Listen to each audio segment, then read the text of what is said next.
ಎಲ್ರಿಗೂ ನಮಸ್ಕಾರ. Mutual fund investment episode 6 start ಮಾಡ್ತಾ ಇದೀವಿ ಇವತ್ತಿನ ಎಪಿಸೋಡಲ್ಲಿ ಇನ್ವೆಸ್ಟರ್ಸ್ಗೆ ಮ್ಯೂಚುವಲ್ ಫಂಡ್ ಥ್ರೂ ಇನ್ವೆಸ್ಟ್ ಮಾಡೋದ್ರಿಂದ ಆಗುವಂಥ ಲಾಭ ಏನು ಅಂತ ತಿಳಿಸ್ಕೊಡ್ತಾ ಇದೀವಿ. ಅದಕ್ಕೂ ಮೊದಲು ರೀಕ್ಯಾಪ್ ನೋಡೋದಾದ್ರೆ ಲಾಸ್ಟ್ ವಿಡಿಯೋಸಲ್ಲಿ ಮ್ಯೂಚುವಲ್ ಫಂಡ್ ಅಂತ ಹೇಳಿದ್ರೆ ಏನು ಅಂತ ತಿಳಿಸ್ಕೊಟ್ಟಿದೀವಿ. ಯಾರಾದರೂ ನೋಡಿಲ್ಲ ಅಂದರೆ ದಯವಿಟ್ಟು ಆ ವಿಡಿಯೋನ ಒಂದ್ಸಲ ನೋಡ್ಕೊಂಬನ್ನಿ. ಪ್ಲೇ ಲಿಸ್ಟಲ್ಲಿ ಎಲ್ಲ ವಿಡಿಯೋಸ್ ಅಪ್ಲೋಡ್ ಮಾಡಿದ್ದೀವಿ. ಸೊ ಫಸ್ಟ್ ಒನ್ ಏನು ಅನುಕೂಲ ಇದೆ ಅಂತ ಹೇಳಿದ್ರೆ ಪ್ರೊಫೆಷನಲ್ ಮ್ಯಾನೇಜ್ಮೆಂಟ್, ವೃತ್ತಿಪರ ನಿರ್ವಹಣೆ ಅಂತ ಹೇಳ್ತಾರೆ. ಅಂದ್ರೆ ನಾವು ಮಾಡುವಂತ ಹೂಡಿಕೆನ ನಮ್ಮ ಉದ್ದೇಶಕ್ಕೆ ಅನುಗುಣವಾಗಿ, ಅಂದ್ರೆ ಇನ್ವೆಸ್ಟರ್ಸ್ ಏನ್ ಹೇಳ್ತಾರೆ ಆ ಉದ್ದೇಶಕ್ಕೆ ಅನುಗುಣವಾಗಿ ಹೂಡಿಕೆ ಮಾಡಿ ಅವ್ರ ಸಂಪತ್ತು ವೃದ್ಧಿ ಮಾಡೋಕ್ಕೋಸ್ಕರ ಮ್ಯೂಚುವಲ್ ಫಂಡ್ ಅಲ್ಲಿ ಫಂಡ್ ಮ್ಯಾನೇಜರ್ ಕೆಲಸವನ್ನು ನಿರ್ವಹಿಸ್ತಾರೆ. ಇಲ್ಲಿ ಫಂಡ್ ಮ್ಯಾನೇಜರ್ ಕೆಲಸ ನಿರ್ವಹಿಸ್ತಾ ಇರ್ತಾರೆ.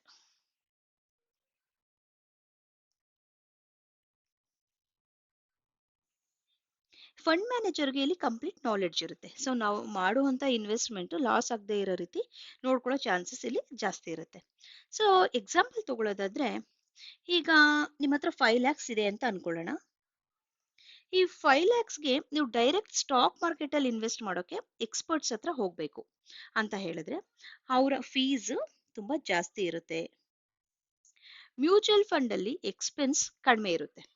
ಹಾಗೆ ನಿಮ್ಮ ಹೂಡಿಕೆನ ನೋಡ್ಕೊಳ್ಳೋಕೆ ಇಲ್ಲಿ ಫಂಡ್ ಮ್ಯಾನೇಜರ್ ಇರ್ತಾರೆ. Next one diversification, affordable portfolio diversification ಅಂತ ಹೇಳ್ತಾರೆ. ನಾವು ಲಾಸ್ಟ್ ಎಪಿಸೋಡ್ ಅಲ್ಲಿ ಡೈವರ್ಸಿಫೈ ಅಂದ್ರೆ ಏನು ಅಂತ ತಿಳ್ಕೊಂಡಿದೀವಿ. ಸೊ ಉದಾಹರಣೆ ಮೂಲಕ ಹೇಳೋದಾದ್ರೆ, ಈಗ ನೀವು ತಿಂಗಳಿಗೆ 4,000 ಇನ್ವೆಸ್ಟ್ ಮಾಡಬೇಕು ಅಂತ ಅನ್ಕೊಂಡಿರ್ತೀರಾ. ನಿಮ್ಮ ಉದ್ದೇಶ ನಮ್ಮ ದೇಶದ ಟಾಪ್ 50 ನಿಫ್ಟಿ 50 ಕಂಪ್ನಿಗಳ ಮೇಲೆ ಇನ್ವೆಸ್ಟ್ ಮಾಡಬೇಕು ಅಂತ ಇರುತ್ತೆ. ನೀವು ಪ್ರತಿ ತಿಂಗಳು ಒಂದೊಂದು ಕಂಪ್ನಿ ಶೇರ್ ತಗೋತಾ ಹೋದ್ರೆ ಲಾಭ ಆಗೋದಿಲ್ಲ. ಅದ್ರ ಬದಲು ಮ್ಯೂಚುವಲ್ ಫಂಡ್ ಅಲ್ಲಿ ಟಾಪ್ 50 ಫಂಡ್ ಸ್ಕೀಮ್ ಮೇಲೆ ಇನ್ವೆಸ್ಟ್ ಮಾಡಿದ್ರೆ ಪ್ರತಿ ತಿಂಗಳು ಎಲ್ಲಾ ಕಂಪ್ನಿ ಶೇರ್ಸ್ಗಳನ್ನ ಫ್ರಾಕ್ಷನ್ಸ್ ಅಲ್ಲಿ ನೀವು ಪಡಿಬಹುದು. ಎಲ್ಲ ಕಂಪ್ನಿ ಫ್ರಾಕ್ಷನ್ಸ್, ಈಗ ಫಾರ್ ಎಕ್ಸಾಂಪಲ್ 4,000 ಇನ್ವೆಸ್ಟ್ ಮಾಡಬೇಕು ನೀವು ಪ್ರತಿ ತಿಂಗಳು ಅಂತ ಇರುತ್ತೆ. ನಿಮ್ ಗೋಲ್ ಬಂದು ಟಾಪ್ 50 ಕಂಪ್ನಿಗಳ ಮೇಲೆ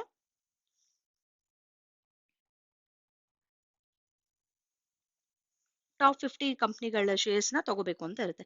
ಫಾರ್ ಎಕ್ಸಾಂಪಲ್ ಟಾಪ್ 50 ಕಂಪ್ನಿಗಳಲ್ಲಿ ICICI ಬರ್ಬೋದು, ಹಾಗೆ HDFC ಇದೆ, ಏಷ್ಯನ್ ಪೇಂಟ್ ಇದೆ,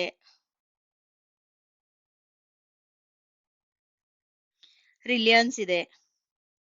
ಸೊ ಫಾರ್ ಎಕ್ಸಾಂಪಲ್ ನಾನು ಇಷ್ಟು ಕೊಟ್ಟಿದ್ದೀನಿ. ಸೊ ಈ ಕಂಪ್ನಿ ಟಾಪ್ 50 ಕಂಪ್ನಿಗಳ ಮೇಲೆ ಇನ್ವೆಸ್ಟ್ ಮಾಡಬೇಕು ಅಂತ ಇರುತ್ತೆ.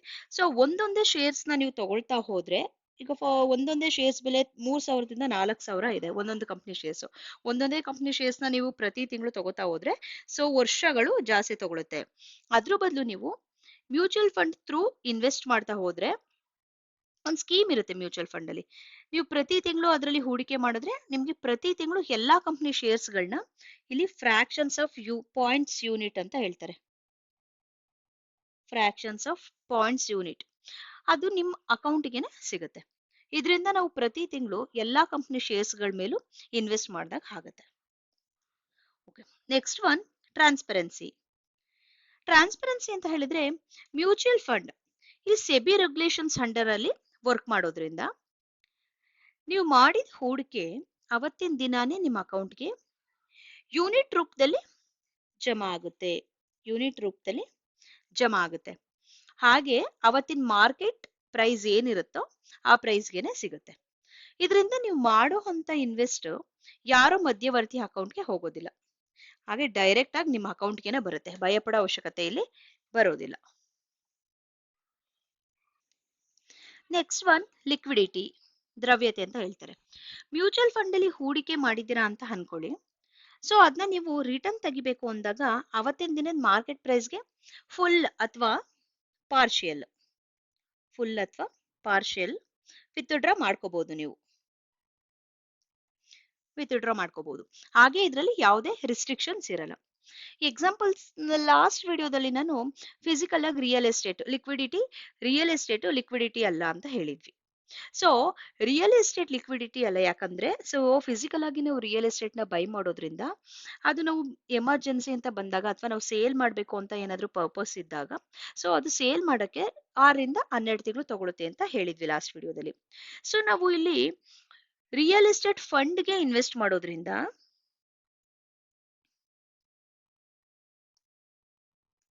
ರಿಯಲ್ ಎಸ್ಟೇಟ್ ಫಂಡ್ ಮೇಲೆ ಇನ್ವೆಸ್ಟ್ಮೆಂಟ್ ಮಾಡಿದಾಗ ಏನಾಗುತ್ತೆ ಅಂದ್ರೆ, ಸೊ ನಮ್ಗೆ ಯಾವಾಗ ಬೇಕು ಆವಾಗ ನಾವು ಅದನ್ನ ವಿತ್ಡ್ರಾ ಮಾಡ್ಕೋಬಹುದು. ಪಾರ್ಷಿಯಲ್ ಆಗಾದ್ರೂ ಮಾಡ್ಕೋಬಹುದು ಅಥವಾ ಫುಲ್ ವಿತ್ಡ್ರಾ ಆಗಾದ್ರೂ ಮಾಡ್ಕೋಬಹುದು. ಅದು ಅವತ್ತಿನ ಮಾರ್ಕೆಟ್ ಪ್ರೈಸ್ಗೆನೆ ನಮ್ಮ ಅಕೌಂಟ್ಗೆ ಬರುತ್ತೆ. ನೆಕ್ಸ್ಟ್ ಒನ್, ಟ್ಯಾಕ್ಸ್ ಡಿಫರಲ್, ತೆರಿಗೆ ಮುಂದೂಡಿಕೆ ಅಂತ ಹೇಳ್ತಾರೆ. ಸೊ ಇದಕ್ಕೊಂದು ಎಕ್ಸಾಂಪಲ್ ತಗೊಳ್ಳೋದಾದ್ರೆ, ಈಗ ನೀವು FD ಅಲ್ಲಿ 5 ಲ್ಯಾಕ್ ಇನ್ವೆಸ್ಟ್ ಮಾಡಿದ್ರಾ ಅಂತ ಅನ್ಕೊಳ್ಳೋಣ. ಫಿಕ್ಸ್ಡ್ ಡೆಪಾಸಿಟ್ ಅಲ್ಲಿ 5 ಲ್ಯಾಕ್ ಇನ್ವೆಸ್ಟ್ ಮಾಡಿದ್ರಾ ಅಂತ ಅನ್ಕೊಳ್ಳೋಣ. ಆ 5 ಲ್ಯಾಕ್ಗೆ ಅಪ್ರಾಕ್ಸ್ 35,000 ಅಷ್ಟು ಇಂಟ್ರೆಸ್ಟ್ ಬಂದಿದೆ ಅಂತ ಅನ್ಕೊಳ್ಳೋಣ. ಆ 35,000ಗೆ ನೀವು ಅದೇ ಇಯರ್ ಟ್ಯಾಕ್ಸ್ ಪೇ ಮಾಡಬೇಕು. ಮ್ಯೂಚುವಲ್ ಫಂಡ್ ಅಲ್ಲಾದ್ರೆ 5 ಲ್ಯಾಕ್ ಇನ್ವೆಸ್ಟ್ ಮಾಡಿದೀರಾ ಅಂತ ಅನ್ಕೊಂಡ್ರೆ, ನೀವು ಪ್ರತಿ ವರ್ಷ ಎಷ್ಟು ಲಾಭ ಬಂದ್ರೂ ಸಹ ಟ್ಯಾಕ್ಸ್ ಪೇ ಮಾಡೋದನ್ನ ನೀವು ವಿತ್ಡ್ರಾ ಮಾಡೋ ಟೈಮಲ್ಲಿ ಮಾತ್ರ ಮಾಡ್ಬೇಕಾಗತ್ತೆ. ಸೊ ಇದರಿಂದ ನೀವು ಟ್ಯಾಕ್ಸ್ ಪೇ ಮಾಡೋದನ್ನ ಮುಂದಕ್ಕೆ ಹಾಕ್ಬೋದು.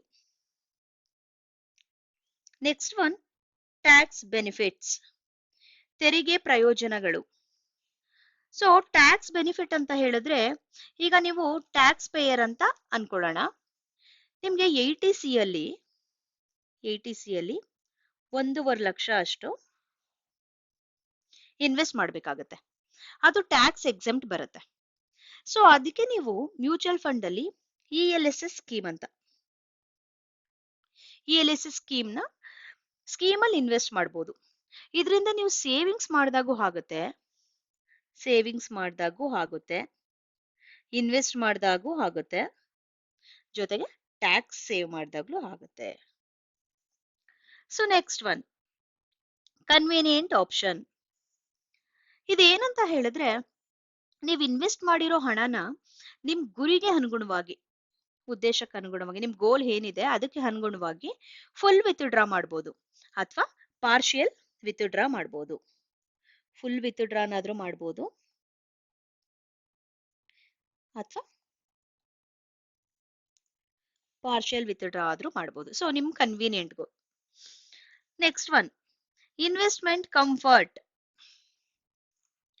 First time investors KYC complete ಆದ್ರೆ ನೆಕ್ಸ್ಟ್ ಯಾವುದೇ ಸ್ಕೀಮಲ್ಲಿ ಇನ್ವೆಸ್ಟ್ ಮಾಡಬೇಕು ಅಂದ್ರೂ ಈಸಿಯಾಗಿ ಆನ್ಲೈನ್ ಥ್ರೂ ಮಾಡ್ಬೋದು. ಅಂದ್ರೆ UPI ಆಗಿರ್ಬೋದು, ನೆಟ್ ಬ್ಯಾಂಕಿಂಗ್ ಆಗಿರ್ಬೋದು, ಹಾಗೆ ಡೆಬಿಟ್ ಕಾರ್ಡ್ ಮೂಲಕ ಆಗಿರ್ಬೋದು, ಹಾಗೆ IMPS ಕೂಡ ಮಾಡಬಹುದು. Next one, regulatory comfort. Mutual fund ನ SEBI ಅಂದ್ರೆ security exchange board of India, SEBI security exchange board of India monitor ಮಾಡ್ತಾರೆ. ಇದರಿಂದ ಮ್ಯೂಚುವಲ್ ಫಂಡ್ ಅಲ್ಲಿ ಫ್ರಾಡ್ ಆಗೋದಿಲ್ಲ. ಸೊ ಮ್ಯೂಚುವಲ್ ಫಂಡ್ ಅಲ್ಲಿ ಫ್ರಾಡ್ ಆಗೋದಿಲ್ಲ, ಭಯ ಪಡೋ ಅವಶ್ಯಕತೆನೂ ಇಲ್ಲ. ಸೊ ಇದರಿಂದ ಇನ್ವೆಸ್ಟರ್ಸ್ ಯಾವುದೇ ಭಯ ಪಡೋ ಅವಶ್ಯಕತೆ ಬರೋದಿಲ್ಲ ಇದರಲ್ಲಿ. Next one, systematic approach to investments ಅಂತ ಹೇಳ್ತಾರೆ. ಇದರಲ್ಲಿ ಈಗ 3 ಟಾಪಿಕ್ ನ ಡಿಸ್ಕಸ್ ಮಾಡ್ತಾ ಹೋಗೋಣ. ಅದ್ಯಾವ್ದಂತ ಹೇಳಿದ್ರೆ, SIP, SWP ಹಾಗೆ STP. ಸೊ SIP ಅಂತ ಹೇಳಿದ್ರೆ ಸಿಸ್ಟಮ್ಯಾಟಿಕ್ ಇನ್ವೆಸ್ಟ್ಮೆಂಟ್ ಪ್ಲಾನ್ ಅಂತ. ಇದೇನಂದ್ರೆ, ನಾವು ಹೂಡಿಕೆನ ಒಂದೇ ಸಲ ಮಾಡ್ಬೇಕಂತ ಏನಿಲ್ಲ. ಇದರಲ್ಲಿ ನಾವು ಪ್ರತಿ ದಿನನಾದ್ರೂ ಮಾಡ್ಬೋದು, ಪ್ರತಿ ವಾರನಾದ್ರೂ ಮಾಡ್ಬೋದು, ಹಾಗೆ ಪ್ರತಿ ಮಂತ್ ಆದ್ರೂ ಮಾಡ್ಬೋದು. ಸ್ವಲ್ಪ ಸ್ವಲ್ಪ ಅಮೌಂಟ್ ನ ನಮ್ ಗೋಲ್ ರೀಚ್ ಮಾಡೋಕೆ ಇನ್ವೆಸ್ಟ್ ಮಾಡ್ತಾ ಹೋಗೋದು SIP ಅಲ್ಲಿ. Next SWP, systematic withdrawal plan ಅಂತ. ಸೊ ಇದೇನಂದ್ರೆ, ನಮ್ ಗೋಲ್ ರೀಚ್ ಆದ್ಮೇಲೆ, ನಮ್ ಗೋಲ್ ಏನಿದೆ, ನಮ್ ಗೋಲ್ ರೀಚ್ ಆದ್ಮೇಲೆ ನಮ್ಮ ಅಮೌಂಟ್ ನ ಒಂದೇ ಸಲ ಬೇಕಾದ್ರೂ ವಿತ್ಡ್ರಾ ಮಾಡ್ಬೋದು. ವಿತ್ಡ್ರಾ ಮಾಡುವಾಗ ಒಂದೇ ಸಲ ಬೇಕಾದ್ರೂ ಮಾಡ್ಬೋದು. ಅಥವಾ ಸಿಸ್ಟಮ್ಯಾಟಿಕ್ ವಿತ್ಡ್ರಾವಲ್ ಪ್ಲಾನ್ ನ ನಾವು ಸೆಟ್ ಮಾಡೋದ್ರಿಂದ ಪ್ರತಿ ತಿಂಗಳು ನಮ್ಗೆ ಬೇಕಾಗಿರೋ ಅಷ್ಟು ಅಮೌಂಟ್ ನಮ್ಮ ಅಕೌಂಟ್ಗೆ, ಬ್ಯಾಂಕ್ ಅಕೌಂಟ್ಗೆ ಬರ್ತಾ ಹೋಗುತ್ತೆ. ನಾವ್ ಎಷ್ಟು ಅಂತ ಸೆಟ್ ಮಾಡ್ಬಿಟ್ರೆ ಎಷ್ಟು ಬರ್ಬೇಕು ಅಂತ ಹೇಳಿ ಮಂತ್ಲಿ ಸೊ ಅಷ್ಟೇ ಅಮೌಂಟ್ SW ಪ್ಲಾನ್ ಸ್ಕೀಮ್ ಅಲ್ಲಿ ನಾವು ಅದನ್ನ ಸಿಸ್ಟಮ್ಯಾಟಿಕ್ ಪ್ಲಾನ್ನ ನಾವು ಓಕೆ ಮಾಡಿದ್ರೆ ನಮ್ಮ ಅಕೌಂಟಿಗೆ ಎಷ್ಟು ಅಮೌಂಟ್ ಬೇಕು ಅಂತ ಸೆಟ್ ಮಾಡಿರೋದ್ರಿಂದ ಸೊ ಅಷ್ಟೇ ಅಮೌಂಟ್ ನಮ್ಮ ಅಕೌಂಟಿಗೆ ಬರ್ತಾ ಹೋಗುತ್ತೆ. Next one STP, systematic transfer plan.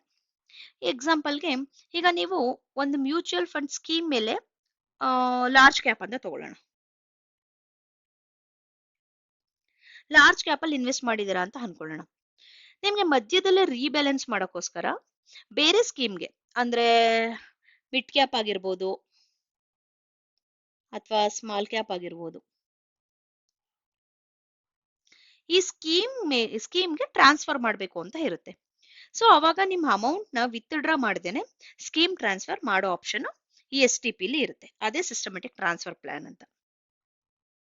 ನೋಡಿದ್ರಲ್ಲ ವೀಕ್ಷಕರೇ, ಇವತ್ತಿನ ಮ್ಯೂಚುವಲ್ ಫಂಡ್ ಇನ್ವೆಸ್ಟ್ಮೆಂಟ್ ಮೂಲಕ ಇನ್ವೆಸ್ಟರ್ಸ್ ಇನ್ವೆಸ್ಟ್ ಮಾಡೋದ್ರಿಂದ ಅವ್ರಿಗೆ ಆಗುವಂತಹ ಅನುಕೂಲಗಳನ್ನ ತಿಳಿಸ್ಕೊಟ್ಟಿದೀವಿ. ನೆಕ್ಸ್ಟ್ ವಿಡಿಯೋಗಳಲ್ಲಿ ಸ್ಕೀಮ್ಸ್ ಬಗ್ಗೆ ತಿಳ್ಕೊತಾ ಹೋಗೋಣ. ಸೊ ನಮ್ಮ ವಿಡಿಯೋ ಇಷ್ಟ ಆಗಿದ್ರೆ ಶೇರ್ ಮಾಡಿ, ಹಾಗೆ ಸಬ್ಸ್ಕ್ರೈಬ್ ಮಾಡಿ. ಪ್ಲೇ ಲಿಸ್ಟ್ ಎಲ್ಲ ವಿಡಿಯೋಸ್ಗಳನ್ನ ಅಪ್ಲೋಡ್ ಮಾಡಿದೀವಿ, ಒಂದ್ಸಲ ಚೆಕ್ ಮಾಡಿ. Thank you.